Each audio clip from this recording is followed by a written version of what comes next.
प्रिय बच्चों, पिछले क्लास में हम लोगों ने चीले तथा पोलैंड की घटनाओं का अध्ययन किया, जिसके आधार पर हमने जाना कि लोकतांत्रिक और गैर लोकतांत्रिक शासन व्यवस्था क्या है।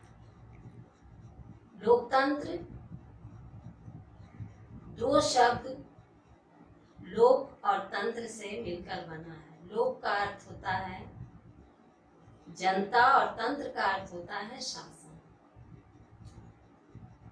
अर्थात लोकतंत्र का मतलब है जनता का शासन। अब्राहम लिंकन ने इसे इस तरह से परिभाषित किया है, लोकतंत्र जनता का, जनता के लिए जनता द्वारा स्थापित शासन।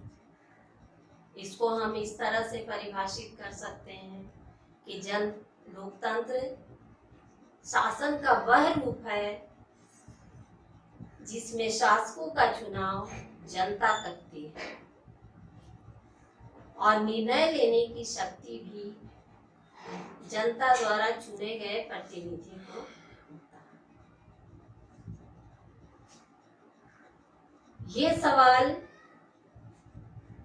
हमेशा उठता है कि आखिर विश्व में लोकतंत्र को ही क्यों पसंद किया जाता है, लोकतंत्र ही क्यों? इसके पक्ष में कई तर्क दिए जाते हैं। पहला तर्क है कि लोकतंत्र बहुमत की सरकार होती है।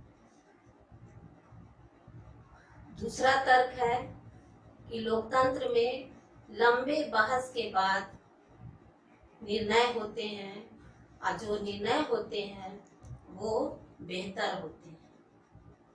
तीसरा, लोकतंत्र में बहुदलीय चुनाव प्रणाली अपनाई जाती है, जिसमें विपक्षी दल सरकार की गलतियों पर अंकुश लगाते हैं और स्वतंत्र मीडिया जो है उसकी आलोचना कर सरकार को निरंकुश होने से रोकती है। अगला पॉइंट, चुनाव नियमित अंतराल पर होते हैं, जिसके कारण चुने हुए प्रतिनिधियों को ये भय होता है कि अगर वे जनता के हित में काम नहीं करेंगे तो अगले चुनाव में उन्हें वोट नहीं मिलेगा, उन्हें पद से हटा दिया जाए।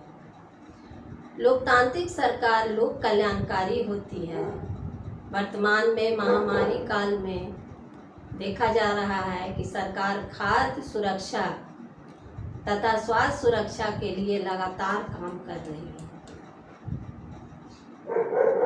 लोकतंत्रीय शासन में सभी को समानता का अधिकार प्राप्त होता है, विरोध करने का अधिकार प्राप्त है और विचार अभिव्यक्ति का अधिकार प्राप्त है।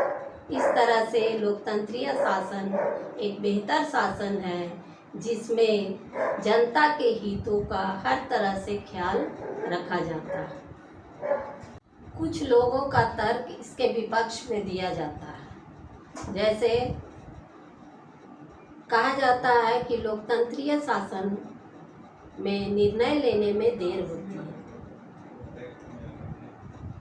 क्योंकि लंबे समय के चर्चा के बाद ही निर्णय हो पाते हैं। इससे काफ़ी देरी हो जाती है निर्णय लेने। दूसरा, बहुमत की सरकार होती है, अल्पसंख्यकों के हितों की अनदेखी की जाती है।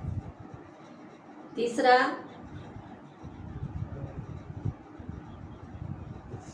चुनाव में बहुत अधिक धन की बर्बादी होती है और इसके चलते भ्रष्टाचार को बढ़ावा मिलता है। लेकिन इन सब कमियों के बाद भी अगर ध्यान से देखा जाए तो लोकतंत्र में कमियां कम है और खूबियां अधिक है। इसलिए विश्व के अधिकांश देश लोकतंत्र को स्वीकार कर रहे हैं, अपना रहे हैं। जहाँ जहाँ अलोकतांत्रिक सरकार है वहाँ भी लोग इसके लिए आवाज़ उठा रहे हैं, लोकतंत्रीय शासन स्थापित करने का प्रयास कर रहे हैं। लोकतंत्रीय शासन को अस्थायी बनाने और अधिक सुचारू रूप से संचालित करने के लिए कुछ शर्तों का पालन करना जरूरी है। वे शर्तें हैं कि चुनाव जो हो वो नियमित अंतराल पर हो। अगर 5 साल का अंतर रखा जाए तो 5 साल पर ही चुनाव होने चाहिए। दूसरा, चुनाव में विकल्प होने की जरूरत है, अर्थात एक से अधिक प्रत्याशी मैदान में हो और जनता को उनमें बेहतर चुनने का मौका मिले। तीसरा है, चुनाव निष्पक्ष और स्वतंत्र रूप से हो ताकि जनता किसी दबाव में आकर मतदान न करे।